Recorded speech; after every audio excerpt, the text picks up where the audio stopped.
Iniimbestigahan na rin ng DOJ ang isa pang Double Your Money scheme sa Marawi City.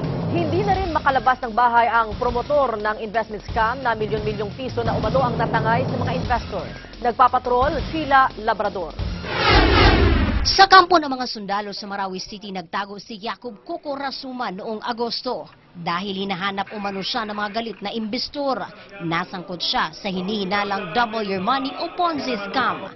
Hinarapan niya ang mga imbestor sa loob ng kampo at pinangakuang ibabalik ang pera sa loob ng 6 na buwan. Karamihan sa mga biktima, pawang mga negosyante sa Lanao del Norte at Sur. Sa scam, iniinganyo ang mga biktima na mamuhunan sa Nod Auto Option, isang petroleum at car trading company na pag-aari ni Rasuman. Pinangakuan sila na aabot sa halos triple ang kanilang kita sa unang 2 buwan. Umabot sa 120 milyong piso ang naibigay ng mga biktima sa scam.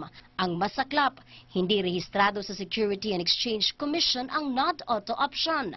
Mayroong criminal liability. Kabilang ang Rasuman Ponzi scam sa iniimbestigahan ng DOJ. Sa ngayon, mistulang naka-house arrest si Rasuman. Binabantayan din siya ng mga pulis habang hindi pa inilalabas ang full departure order laban sa kanya. Sheila Labrador, Patrol ng Pilipino.